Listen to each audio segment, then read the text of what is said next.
नमस्कार।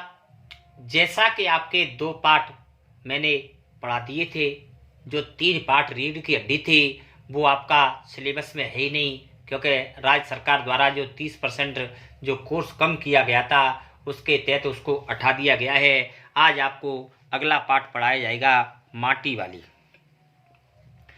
शहर के सैमल का ताड़ मोहल्ले की ओर बने आखिरी घर पर की खोली में पहुंचकर उसने दोनों हाथों की मदद से अपने सिर पर धरा बोझा नीचे उतारा।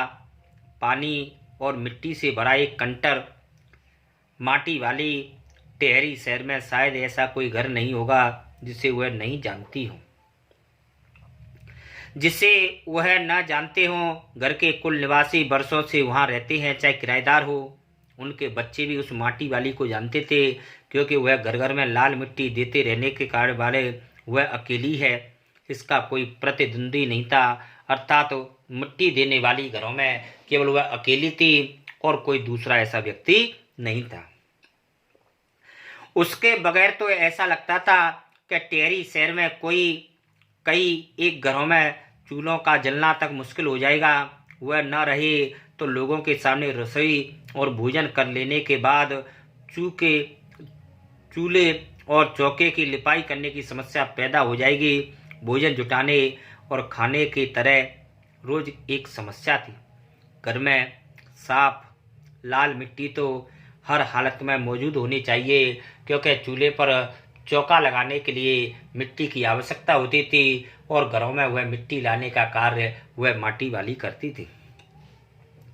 चूल्हे चौकों को लीपने के अलावा साल 2 साल में मकान के कमरे दीवारों की गोबरी लिपाई के लिए भी लाल मिट्टी की आवश्यकता होती थी। और शहर के अंदर कहीं माटी खाना भी नहीं था। अतः भागीरथी और बीलांगना इन 2 नदियों के तट पर बसे शहर की मिट्टी इस कदर रेतीली है कि उनसे चूल्हों की लिपाई का काम नहीं किया जा सकता। अतः आने वाले नए किराएदार भी एक बार अपने आंगन में उसे देख लेते तो अपने आप माटी वाली के बेचारे क्या बन जाते, ग्राहक बन जाते। अर्थात वहाँ पर जो नहरी इलाका था, नदियों के किनारे रेतीली मिट्टी थी और रेतीली मिट्टी से लिपाई और पुताई का काम नहीं किया जाता था। अतः जो भी नया व्यक्ति होता था, जो वहाँ पर किराएदार के रूप में आकर के रहता था, वह व्यक्ति भी उसको देखता था तो वह पहली बार में ही उस माटी वाली का ग्राहक बन जाता था।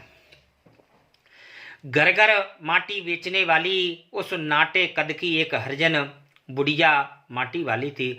माने वह घर घर जाती थी और जाति से हरिजन थी और वह नाटे कद की थी। वह घर घर जाकर के माटी बेचने का काम किया करती थी। शहरवासी सिर्फ माटी वाली कोई नहीं, उसके कंटर को भी अच्छी तरह पहचानते थे। रद्दी रोटी को मोड़कर बनाए एक गोल डिल्ले से माने गद्दी से ऊपर लाल चिकनी मिट्टी से जुलबुल भरा कनस्तर टिका रहता था, जिसके ऊपर कभी कोई ढक्कन नहीं होता था। अपने कंटर को इस्तेमाल में लाने से पहले वह उसके ऊपरी ढक्कन को काटकर निकालकर फेंकती थी।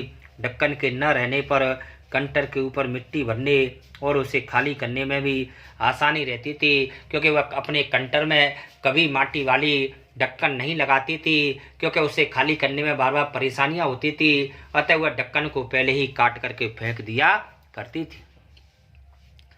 उसके कंटर को जमीन पर रखते रखते सामने के घर से एक 9-10 साल की छोटी लड़की कामनी दौड़ी हुई आई और वहां पहुंची और उसके सामने जाकर के खड़ी हो गई और जाकर के कहा कि मेरी माँ ने कहा है जरा हमारे घर भी आना। माने एक पड़ोस में रहने वाली कामनी थी। उस कामनी ने आकर के माटी वाली से कहा कि तुम्हें हमारी माँ बुलाती है। उसने कहा कि मैं अभी आती हूँ।